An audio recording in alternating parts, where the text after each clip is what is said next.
to be here tonight. I am an alumni of this august institution, but I'm an arts and commerce student, so I don't do the design, and the architects often tell me why. But I do the maths and quite a lot of the writing. So what we're going to talk about tonight is, I guess I'll start with our philosophy generally as an organisation, and then we'll go into some of the developments when I'll get some of the team to talk about them. Todd is here, as Bill introduced earlier. He's a co-founder of Ockham Residential. We also have with him two of our leading lights in our architecture team, Tanya Wong and Martin King. We have an in-house architectural team, so we have a team of 6 working with us. We do have a strong diversity policy. I like to say we've now got at least 25% of our staff are male, and 2 of them are even in leadership roles. It is, I guess this is one of the many things that probably does make Ockham a little bit different. I came to this industry from the Real Estate Institute, which is my previous role, and that's where I suppose I mentioned to Bill, I used to talk a lot, the media ask you to bang on about house prices constantly when you're in that job. And from the point of view of Auckland's growth and development, I think one of the key issues has always been there are multiple levers to affordable housing. And nobody has ever actually had hold of all of them. I don't pretend that we have a hold of all of them, but we do have one of them under our considerable control in our role as developers, and it is actually an important part of the Ockham philosophy that we're actually trying to achieve something a bit different, as well as just building buildings and making money. So to talk first, I guess, to the Auckland Unitary Plan. We were big supporters of the Auckland Unitary Plan. Mark spent an enormous amount of time in hearings. We spent quite a lot of money on submissions, and later in supporting the council in the appeals. Not because we had a piece of land that we particularly wanted to get a plan change for, but because we, as citizens of Auckland, saw that the most important people in the Auckland Unitary Plan were too busy goofing off at primary school to be represented at the hearings, and yet they were the most important people who needed to be considered in that plan. The reality is, if we are going to build homes that your kids, my nieces and nephews, your grandnieces and nephews can afford to buy in Auckland, then we do need to get this density element right.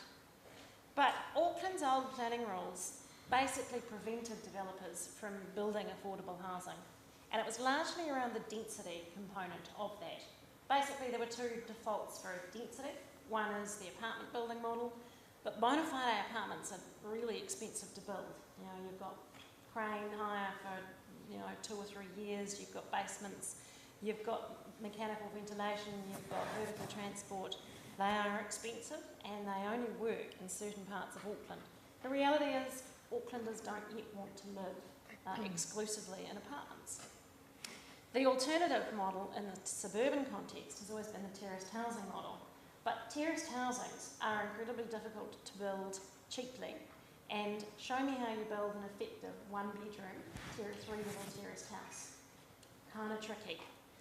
So the relaxation of the density rules in the new Auckland Plan opens up a world of possibility in what we call the missing middle. So the bit in between the terraced and the standalone housing and the bona fide apartment at the other end of the density spectrum. That gives us the opportunity to build homes that meet the social and economic needs of Aucklanders. That is, houses we want to live in places that we want to live, i.e. places that are close, that have proximity to services, to transport, to all the fun stuff that make living in a big city fun, and at price points we can actually afford. So from our point of view, the Auckland Unitary Plan is a great thing, but it is not actually just about apartments. There is a sort of a misconception that as a result of the Unitary Plan, suddenly you're going to have apartment buildings rising up in Panmure and Mount Wellington and Grey Lynn. Well, we might have some in Grey Lynn actually. We built a couple of them. But it is not, the greater opportunity in the Auckland Unitary Plan is in this missing middle density in smaller, in the 3-level scale, where instead of building expensive 3-level townhouses, you can build on the 3 levels up to 10, 12 units. And we'll show you how we've applied that model in some of our developments. Residential, we call ourselves urban regenerators. We have a philosophy which is reasonably simple. We love Auckland. We think it's one of the most beautiful places in the world, and we want our buildings, our urban environment, to be as beautiful as the landscape that houses it. We take the view that housing is infrastructure, and therefore the long-term outcomes are incredibly important. To reflect that, our buildings should be beautiful, well liked by the community that houses them, and improve the local built environment. We want them to age gracefully, so we don't want you to look at our building in 15 years' time and go, crikey, that could do with a facelift. We do that by using durable, low-maintenance materials, and the aim is to minimise your ongoing maintenance costs, because with greater density, we think comes greater responsibility to the people who actually have to maintain and live in those buildings over a long period of time. Design becomes really important to maximise residents' amenity, basically, maximise your access to light, minimise inter-tenancy noise transfer, because it's the thing that people always are nervous about when they're living in a close residential context, and to reduce again the ongoing costs, so you don't sort of start with your building and 10 years later it's costing you a fortune to keep it going. We also think it's important to build community amongst the people who call our buildings home. Again, one of the things people are nervous about when they look at a multi-unit kind of complex is often, is this going to feel like living in a hotel? We don't want to build vertical slums, we want to build vertical communities. And so that element does run through a lot of our buildings. There's a bit of an evolution here, which I think you'll see is, so I'm sort of working through the buildings roughly chronologically, and each of them probably shows how that philosophy has developed over time. This first one, the Wāmaka buildings, it's actually the Wāmaka buildings in Ellerslie. It's 2 buildings, it's on 1,000 square metres of land, and it's 2 buildings that contain 10 2-bedroom units. Instead of the 3 large townhouses who could have built on this, all of the gardens are sort of little chicken coops for each person. We've combined the green space, combined the common services such as car parking and rubbish, etc., and therefore you've maximised the use of common green space. Concrete block construction, ultimately, whilst we retained these, the ultimate outcome was 3 times the housing at half the price point and 25% more green space. Mark, this was a particular project of yours. Would you like to talk about perhaps the genesis of the development of the design? Yeah, sure. It was really a project conceived out of spite. So my background is a infill townhouse developer. Did my first infill townhouse in 1997, and I've probably built 80 or so houses that were designed around vehicle tracking curves, recession planes, arbitrary 6-metre living circles, those types of things. And you follow the rules, and if you set rules, you follow rules. And as I became more established in my development career, I learned a few legal lessons in the Environment Court, became more financially secure. I just became more and more frustrated with what a permitted activity allowed me to do and how restrictive that was, and how irrelevant the housing supply that I could provide using the rules was.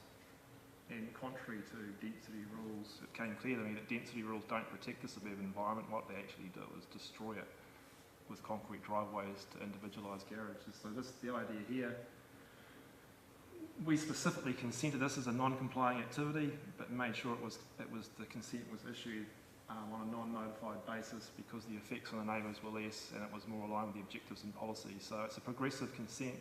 That this is actually the second one of these. The first non-complying high-density development I did took 3 piggyback consents in 18 months to get under construction. This one, our second experience, a few years later, you can tell all the parties involved in the development community, the City Council, us as a developer, and the public are a bit more realistic about what's possible. And this was consented in one stage in 3.5 months as a non-complying activity, non-notified. And from a build perspective, Mike, what's the time frame of this type of construction? This project was finished, the diggers arrived on site, was finished 6 months later. So that lowers your risk profile, lowers your P&G, lowers your finance costs. The banks will live with a lesser margin. One of the reasons is apartments are so expensive is they won't get funded unless you show in a bank a 25 or 30% margin, which is, you know, all adds to the cost. So banks will fund these projects on a lower margin as well, and the risk profile's down. There's no sprinkler system, no mechanical ventilation, there's no lift, and there's no ongoing. The body corporate in these units here is about 2,200 per unit, and 60% of that's just insurance, and the rest is basically gardening. There is nothing to maintain in this approach of a 3-level walk-up, which is another reason I'm a fan of it, because that's another suspicion the public have about apartments is the body corporate is just horrendous and scary, whereas these small micro, medium high density projects really have vanilla body corporates that consist of insurance and gardening. But the outside, of course, the body corporate element is the garden does get done, and the building washing gets done, and you don't have one building in the middle that actually hasn't been washed for 15 years and has a garden up to the roof. So, you know, it can be a real positive as well. But I might add that it's not actually a new model in terms of these sort of flats, walk-up flats. They're all over the city. You know, Mission Bay, Freeman's Bay. It's quite. But I mean, it's not that foreign to people. People know about flats. You know, we've all lived it. Intuitively, yeah. Yeah. So it's. I don't know. We've had to pull them back in and get them in that mindset again. Yeah, I guess we're trying to reset the sense of density here. And density doesn't have to actually mean sausage. Doesn't have to mean shoebox apartments. Can actually mean this is density too. And we're often asked what does doing density well mean, and there's a lot of focus on design and articulation and circulation and floor plan, but we have a strong view that intuitively we had, and we proved at least using our project, this materiality is a very important element. People respond to a building they walk up to, they can touch it, they can see it, they can feel it, and the materiality is permanent, it's low maintenance, and it feels strong and it feels safe. And I think that it's at least as important as design as the materiality, and it gets lost in the what is good urban design debate. And it's one message that Ockham believes is materiality is very important, but it's hard to legislate into projects. But people respond to high density communities require high quality materiality. The next project we've got here is the Ockham building in Sandringham.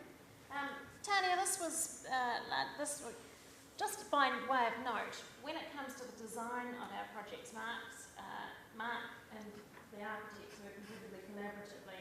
Mark works, has a vision of what he wants to achieve and has real talent with the floor plates and how you can utilise the site and optimise the light, and then he works very collaboratively with Martin and Tanya and the rest of the team in terms of turning that into reality. So you'll hear from Mark consistently on all of the projects. Because it is a very collaborative effort. So, Tanya, this building, I suppose, talk to me, this one's got a slight difference with the start height to some of our later projects. What's that all about? This project was consented under the old district plan, and we had a height restriction of 16 metres, which meant because we had 4 levels, we only could actually have a 2.4 stud height, where really we wanted, a higher stud height of about 2.7. But this meant we were over height, and at the time we weren't allowed that. So we managed to get a little bit more height on the 3rd floor to 2550. But yeah, we would have liked it at the time. So I think times change. The point was, at the time, we would have been 1.2 metres over height with an additional 300 per floor. Yeah. The council position back in 2009 was the sky's going to fall down, we have to notify it. Seriously. So this building, I was a developer, happy to build it 2.7 per floor. This was going to get notified if I did that, so unfortunately the Ockham building's got 2.4 stud on the first 3 levels. But it's a sign of how the collaborative approach and the more progressive approach, both amongst the developers, the city council, and the community itself is more at ease with higher density. Everyone is being a bit more realistic and more outcome focused. So Tanya, this building also has some communal features which are quite special. Yeah, we've got a northwest facing courtyard, communal, that people can sort of go out and hang out. And the upper apartments also look out into it? Or the apartments, it's sort of like an L shape really, and people can look up, those one facing northwest look out into the courtyard.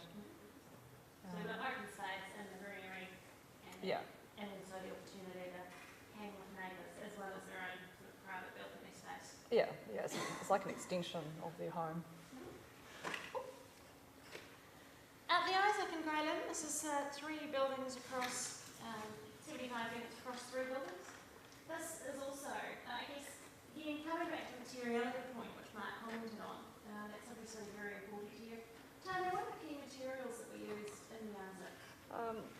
Well, we love brick, so we went with 2 types of brick there, the red brick and white brick, and also we've got precast concrete panels. That's these textured panels here? That's the textured panels there, and also on the base. Yeah, so we've got textured precast panels which sort of, you don't need to do anything with them. We got those made by Naria. They've got this cool grating machine that has cut screws in it, and then they hammer it and it comes off, so you get a sort of a textured finish at the end, and you don't need to do anything in terms of maintenance. Coloured oxides. Yeah, and we've got black oxide, and we had a special mix of concrete which was mascarpone, which is a little bit harder to work with, but the finish is really good. This also has, each of the buildings has some communal facilities as well. Yep, so we introduced rooftop residence lounges, which we could have put Most in... developers will turn it into a penthouse, right? Yeah, so we could have made it a penthouse, but we wanted to, extend the area for all the residents to enjoy. So not just one person, it'll be for everybody. So there's a lounge and So, garden area? Yeah, so we've got the roof lounges on each of the sites, so that's actually 3 buildings. And we've got a roof lounge for each one of them. And we've also got a fern garden in one of them as well. But that was primarily to create a separation between the next door commercial site and our building. So we've got a 5.5 metre, it's about 5.5 metres to the balcony edge to the commercial building, and it's about 32 metres long. So that brings in a lot of light into those apartments. And then planted with greenery. Tommy, how does the community use the lounges? Well, I live there, so it's taken a while. It's been finished now for 3 years, and Kiwis being Kiwis, they're not used to living in apartment buildings. But we've only had half a dozen sales out of the whole project in 3 years, so it's a tightly held building, and people have got to know each other. And now, any evening or on the weekend, you'll find people up on the roof. Coffee morning on Wednesday, I think. There's various bunches of demographics living there. It's used, actually it is, because we've had clash. We often use it as a meeting place for our office, because our office is in the base of the building, and there's a clash there quite often with the residents having a coffee break or something like that. So it took about 18 months really to establish as a proper viable community, a lot longer than I thought. They're just big empty spaces, you can use them as your private, party room. And so we left it up to the body corporate to decide how they wanted to use them. Because the average age in the Isaac is probably 50, they didn't want to generate revenue, and they wanted it available for the community sort of at will. So it's only available to be booked one night a week for a private function if you would have a birthday, something like that, or a kid's birthday party. And the rest of the time it's just free, you can wander in, wander out. And the beauty of that is if you can only afford a 1-bedroom apartment facing east, on a lovely sunny afternoon you can go up to the roof lounge and enjoy the sun. So the best place in the building is a communal place, and we've done that on a couple of buildings now. And to me it makes financial sense. Sure, you give away a fair bit of value, but you create a lot of value amongst the other 30 apartments. That's why that ISAC is so tightly held now, because people recognise the value. So it's a value proposition as much as anything as a developer too, to provide communal spaces in premium positions. He's even convinced the accountant in me of that. The next one's the Turing. Now, I did live here. I only don't live there because I live in another one of our developments now.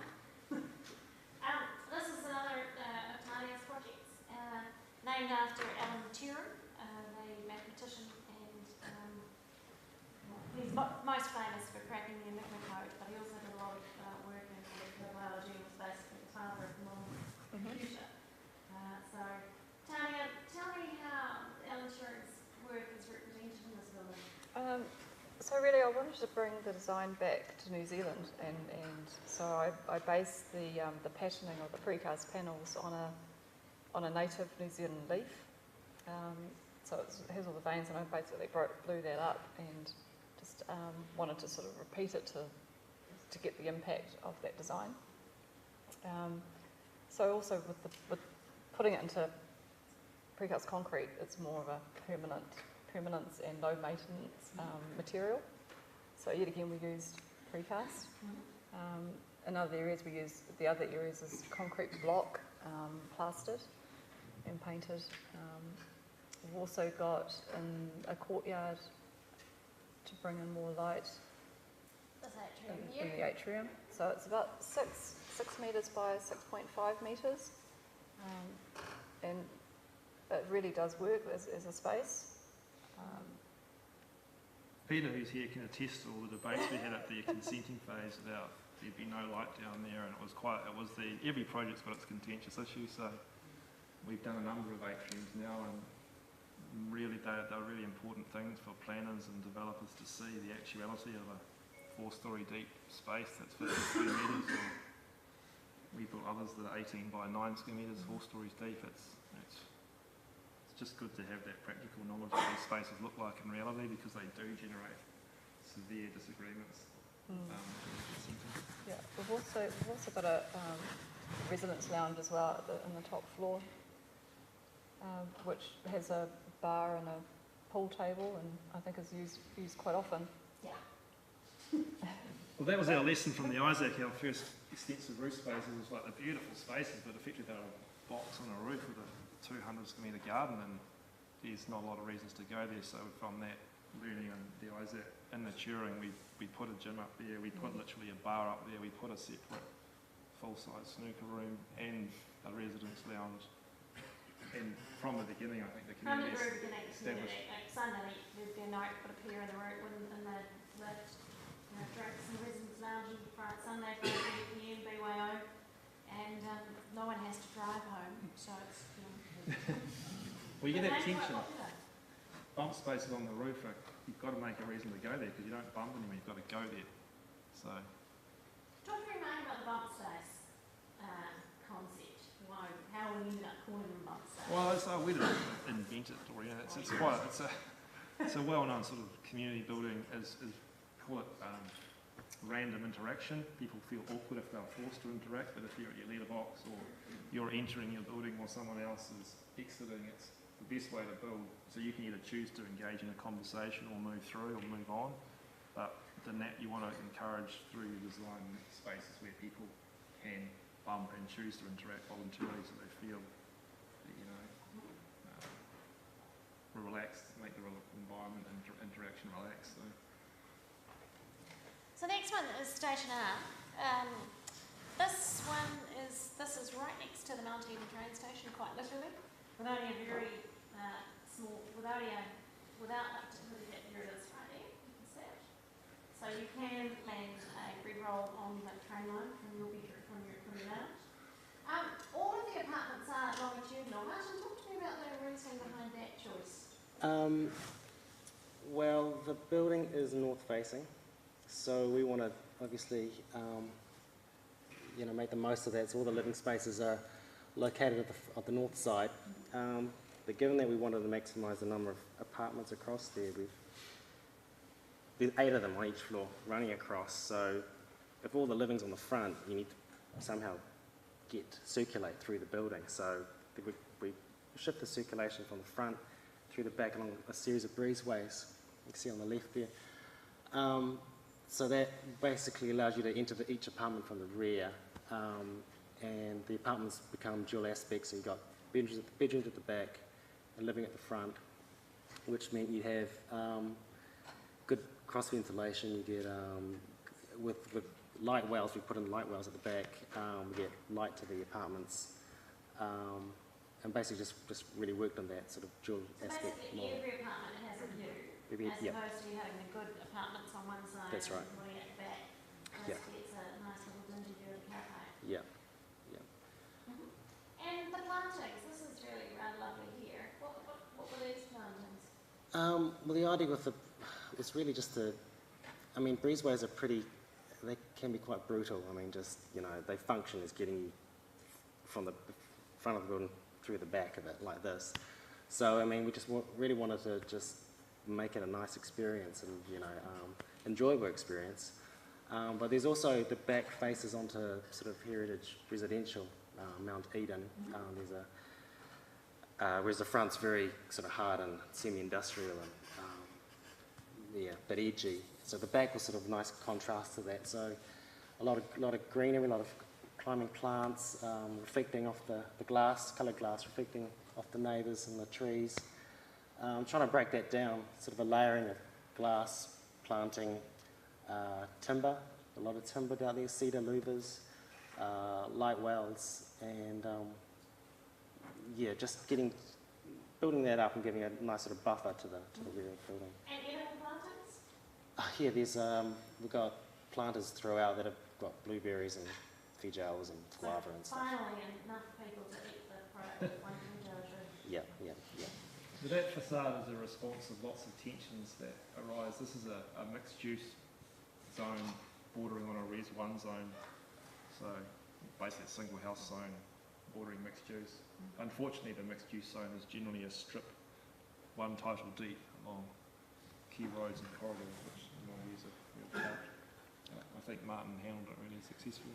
So you can see about 3 levels of breezeway there because of the boundary restrictions on the rear. It steps back, terraces back, you can't quite see it, but you can. So there's 3 stories here, but obviously 5 or 6 stories on the front. So it sort of reduces the mass for the rear in terms of the. And there's also a residence lounge in this one. Yep. Up on the 5th floor. 5th floor, yeah. So again with a lovely view. Alright. Now Hypatia, this is our latest development, just completed, literally just completed. We just got paid yesterday. It's only been 2.5 years.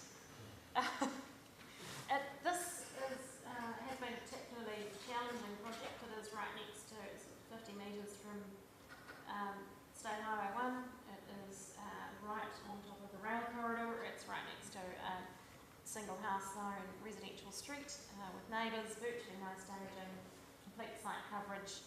This one was a special housing area, one of the first special housing area, tranche 2 of the special housing areas ever actually announced.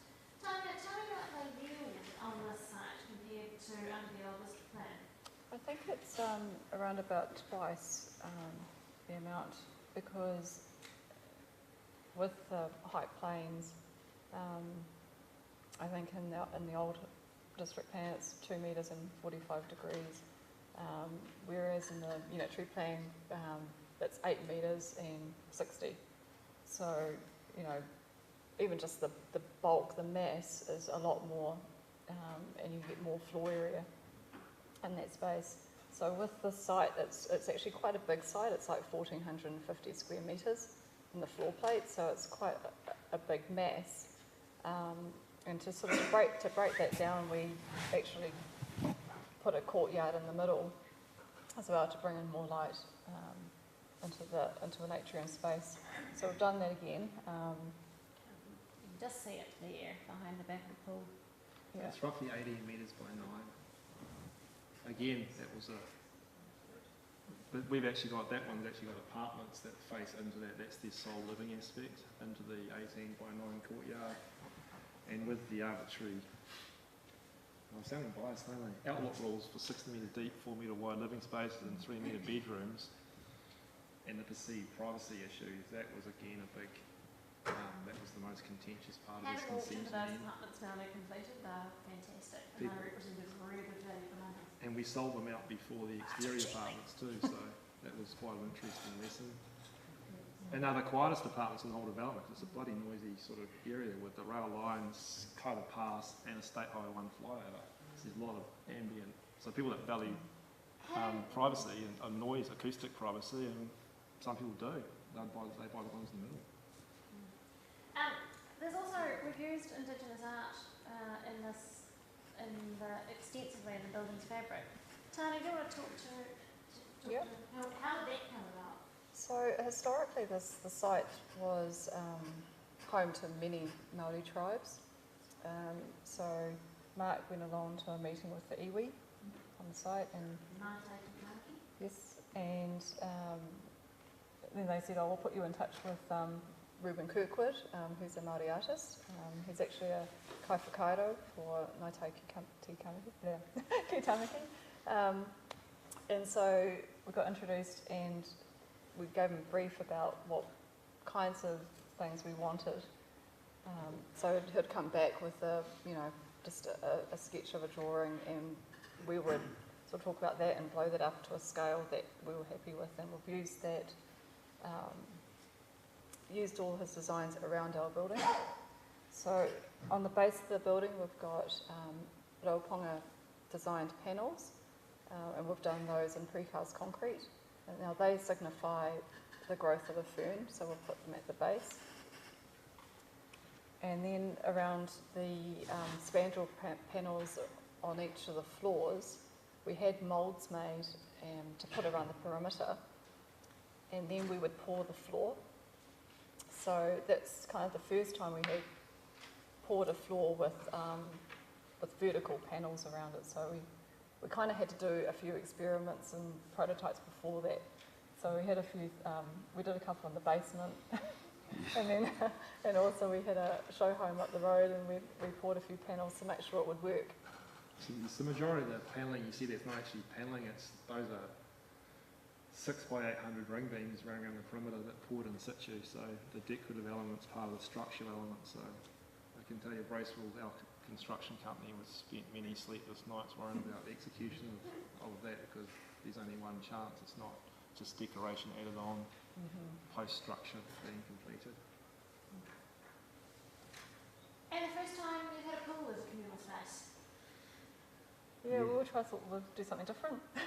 Oh, it's just because we do have our limits with light wells and how deep they'll go. We just have all this space in the middle at the bottom of the building, so there's a fern garden down there, and the pool opens out onto it before we're going beyond 4 levels. It's a bit too much.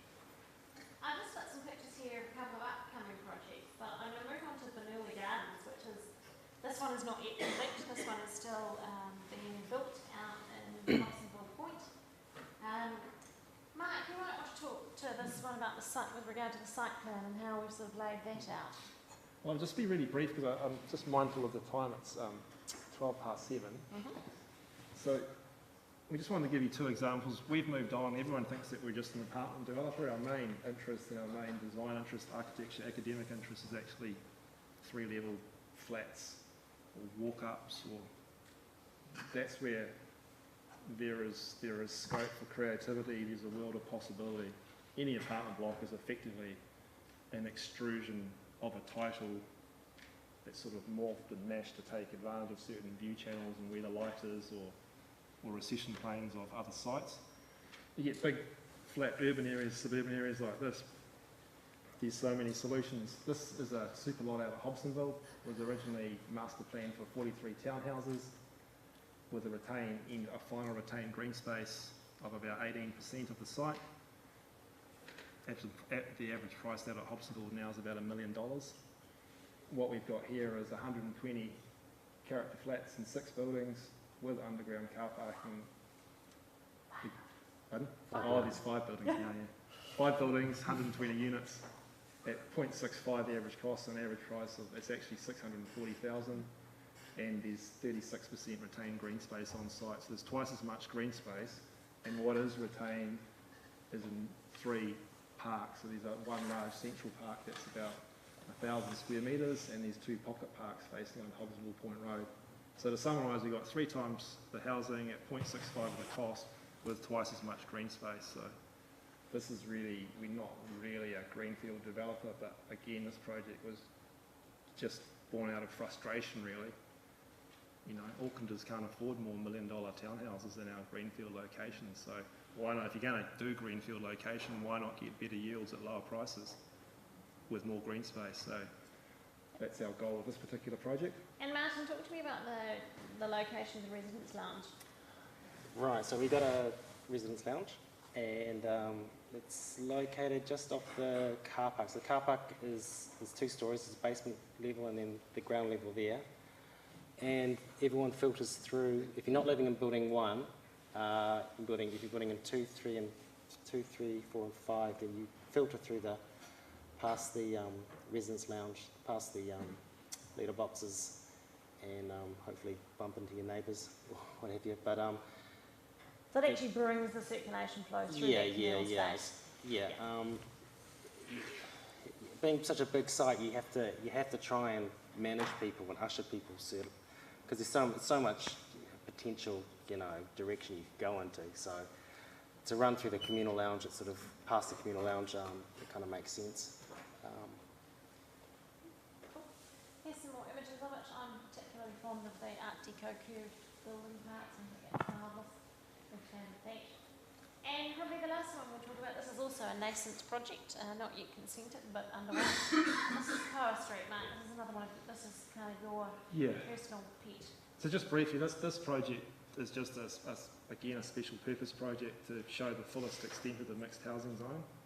So this is a 632 square metre mixed housing urban site, about a 3-minute walk from the Meadowbank train station.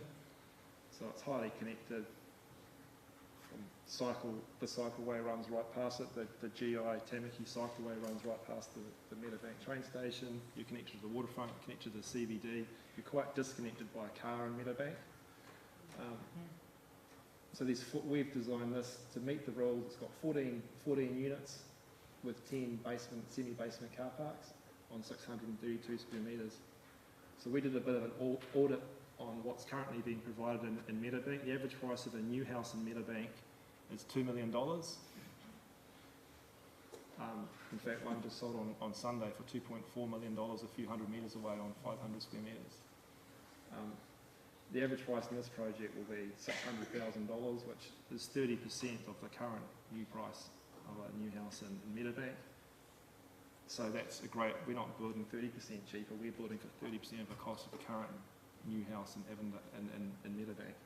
So we've got the opportunity to cater for single people, young couples with babies, baby boomers downsizing, retired people, solo parents. At the moment, there is just no opportunity, nothing being built for any of those demographics in Auckland. The average price of an existing house in Meadowbank, all the houses, is $1.086 million. So these 14 new houses, an average price of $600,000, will radically lower the average price in Meadowbank on completion. So what we're saying is, instead of building $2 million townhouses on this, let's build 14 character flats. And if we can encourage other small-scale developers to take up this model, suddenly Meadowbank won't be getting 10 new houses a year, it could be getting 100, and the 100 that are produced are 30% of the existing new housing supply and about 55% of the cost of the average house in Meadowbank. This is transferable in any suburban zone. This is why we fought so hard to get the mixed housing zones through the Unitary Plan process. So we honestly believe this is the quickest way to make a meaningful response, because we're no longer economically precluded from building small houses in our suburban environment. We want small developers to do this, and also it's a special purpose project to prove that you don't need to amalgamate 2 or 3 or 4 houses before you can meaningfully do density. In fact, quite to the contrary, you'd much rather have 3 bespoke boutique developments adjacent, each with 10 units, and one guy coming in here and putting 40. Because then the suburban fabric changes radically and you get the community offside. So this was a hard message to get across during the unitary plan process, because the bigger developers don't really care about the fine-grained solutions of a single site. And I think End of it's a sermon. great point to invite questions. So now we've got 10 or 15 minutes for questions, so I can think of a few. So over to you, though. Yeah. Helen, you do it. Okay. Start with you as a little picture already. Interested in the Mount Eden project that you showed before, and so as I understand it, they're quite thin, long apartments. Yep. So I was just interested in how you dealt with the natural light to the bedrooms. Do both bedrooms get? Yeah, so there's about 25% of the bedrooms. There's usually about two bedrooms per apartment, and quarter of them are at the front, and 3/4 of them are at the back. And when you have them back to at the back, they're sort of staggered, and there's a light well, and it's a shared light well with your sort of neighbours. I wish we had a plan. Inside, so when you walk along the breezeway at the back, there's is it 3 or 4 light wells? 3. There's 3 light wells as you walk across the back of the apartments that separate the breezeway from the bedrooms and let light down as well. So you've got passive light coming from the outside, but also down the light Privacy well. from the breezeway, so your bedroom doesn't look out directly onto the breezeway. You've got the light well between. Yeah, I mean that's always an issue. So we tried how you get light into these. I mean the privacy and light into these bedrooms that are on, they're back onto the breezeway. You know, so we have high level windows which get a bit of give ventilation and a little bit of light, but we also have windows into the light wells as well. If you go to the Ockham website, we've got some layouts on there, but they might explain it a bit better. But every 2-bedroom apartment, the master bedroom either faces north or onto a light well, and it's only secondary bedrooms that directly address the breezeway. Is there any market for family apartments, or is it still 1 and 2 bedrooms is your main market? It's fair to, so out in it depends a little. The answer is it depends a little bit on the price point and the apartments. We probably haven't got a lot of families per se living in them, but we probably in some of the 2 and 3 bedroom ones, we may well have a single parent living there who doesn't perhaps have kids every weekend. We've also got Bernoulli Gardens in particular. We're seeing a lot of nesters, if you like. So the 2 bedroom or the 1+ study configurations have been really popular because it's people who, a couple and a child, or a couple and an intended child shortly. 1 or 2 children, and possibly moving out to the suburbs for something a bit bigger in the next phase of the kid's life, and a reasonable number of downsizes, of course, as well. But our genuine city fringe apartment blocks, families would be, I'd say, less than 5%. We've got 78 units at the Isaac, and I think, well, I've got 2 children that live there with me, and then there wouldn't be 5 in the whole block. So we're not really, families don't live in apartments yet. This is why we want to. Yeah, but I think Bernoulli Gardens may well change that to a larger It's group. different. It's almost 100% owner-occupied, or probably 85%. And that's very much the lies we've been saying. You don't have to go far in Auckland to see the failed big projects, just the sites just here. So do you avoid those financial problems with the banks because you're working on a much smaller scale? You mean the design problems or the financial problems of those larger projects? Gets it to completion. To get the projects to completion? Yes. I suppose our special source is that we're well funded. I mean, I was lucky enough that in the recession, my best friend, who's an international banker, he had a lot of money sitting around earning zero, and our default position is, if we fail at building our apartment, we'll just own it. That's the only reason I stepped up from doing townhouses to doing it in an apartment. So I had a gilt-edged opportunity to be an apartment developer, and we had a design ethos that we took in there, that we wanted to do a project that showed you could do a high quality apartment and people would pay for it. But that's how we get around that risk, is we're well funded, which is not generally the case in the high density development sector. There's generally very little equity or the minimum amount, quite a bit of MES funding to make out the difference of equity and then go to a tier 1 institution. So there's a lot of pressures on developers. These guys can't get started without a certain level of pre-sales, and if they're lucky enough to get the pre-sales, then the goal during the 2-year construction process is to deliver the project at the minimum cost, because in their world it's already done, it's already 100% sold. Building is actually a hassle, whereas now every project you've seen out there we've started before pre-sales. So those projects are all under construction before we even started selling them, which is quite unusual. Yeah, I was just wondering how big the apartments are in that one up there. This one here, they average 53 square metres, so I think there's 2 studios that are 38 square metres that don't have a car for cyclists. There is 5 one-bedrooms that average 46 square metres plus balcony. I think there's 2 1+ studies that are 51 square metres, and there's 3 2-bedrooms that are 58, 59 and 61 square metres. So. Anyone in blue jumper? As a repeat, because I'm just interested in your construction procurement method. Are you still document tender out to the market construct like a bit earlier contract negotiation? And the second part of that, your apartment buildings all look to be heavy wet trades, brick, precast. Are you looking at potentially innovative systems of production off-site, lightweight systems as well? I'll answer the second part of your question first, because I've forgotten the first part. But I can answer the first part. You answer the first part, yeah. So typically our projects are usually more fast-tracked. So we'll usually do a package and sort of tender out on a sort of a cost-plus sort of contract. And we've been doing that because the contractors that we use is Bracewell, and we kind of have a really good relationship with them. So everything's, kind of transparent. But we still do the, tender out the package, but it's a lot quicker because we usually want to get on site before we actually finish the whole drawing package. So we're doing our basement and get that tendered, get that under construction, and we're still finishing off the rest of the structure, and we've already committed to our contractor before he's even got drawings to price up to the roof. So. Which is where being well funded becomes kind of critical.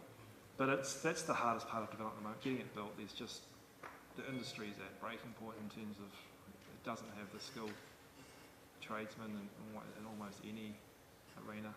But we typically use one, we've used Bracewells repeatedly. Yeah. So we're not tendering out to main contractors.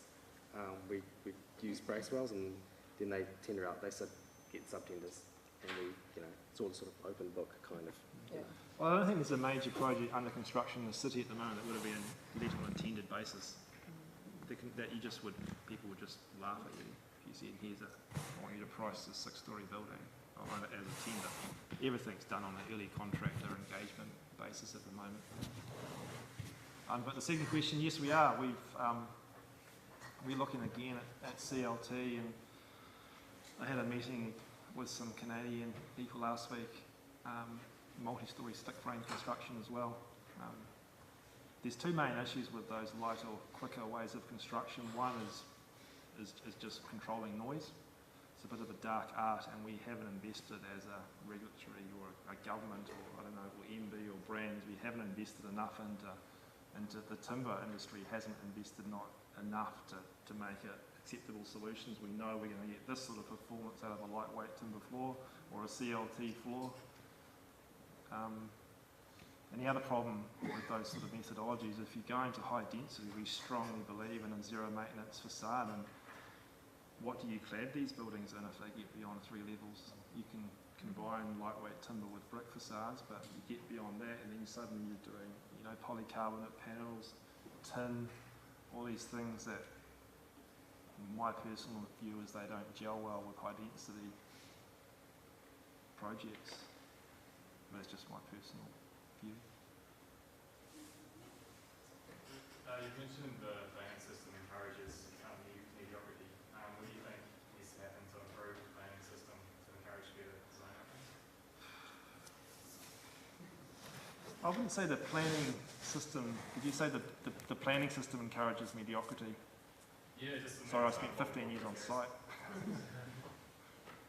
I think the plans artificially straitjacketed the development community that there's a reason all our new townhouses all got 7 figures in them. That was the only way that you could make money. You were literally density. Who's going to build a small 2-bedroom unit on 400 square metres of land anywhere in Auckland, particularly in the existing environment? I think we've already broken the back of getting better design. I'm convinced that the outcomes citywide across a range of civic and private sector projects are getting better.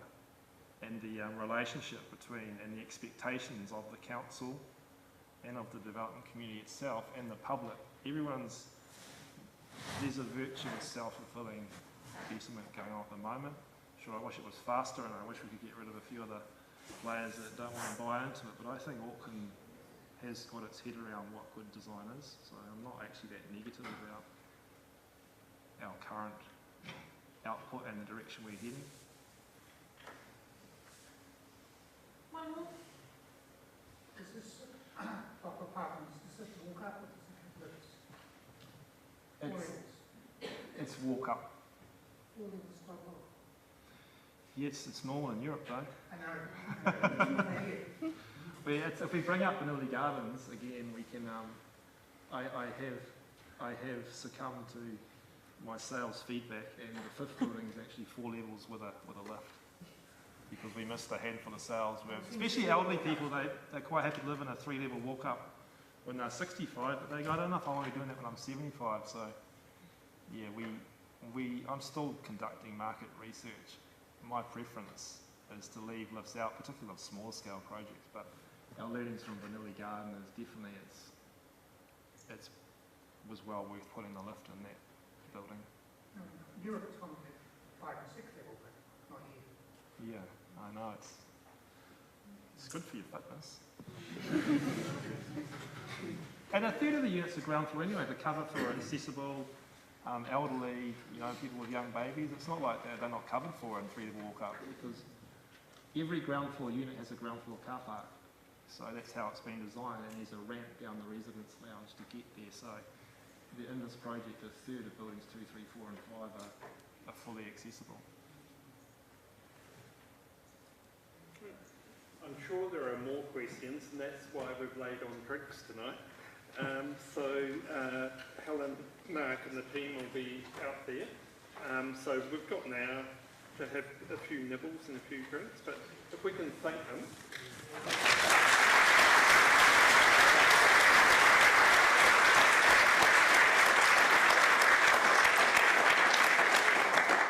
And we'll be getting Helen back when we have our session on the Mayoral Task Force on Housing, because Helen's on that. And I'm very interested in a few more financial questions. Plainly, you're a very successful developer, but you're doing good design. And also, I should point out that Ockham are now, as a writer, I should point out that Ockham are now sponsoring the Book Awards in New Zealand, which is kind of a terrific effort. I'll have as someone who's just a little bit bitter and twisted, I'll have a chat with you about the judges. We had nothing to do with judges. Next week we've got nothing, because ADNZ, Architectural Designers, they've got a 2-day housing summit on next week. So if you go to the ADNZ website, you can have a look at that housing summit, also supported by Jim. And we've got, as we move through from design, and then we'll be talking about financial and other issues, in our session on the Mayoral Task Force on Housing, we will be talking about CLT, so we've got a special session on that. And we also have another session on dealing with intertenancy issues, noise, penetrations, vibration, all of those sorts of things as well. So that's it tonight. Not next next week, but the week after we have our session on Monday, and that's RTA talking about the Alexandra Park development, which is on a scale that we haven't seen in Auckland at the moment. We'll be in the design theatre, which is just across the foyer from here, not next week, but the week after that. CPD points are here.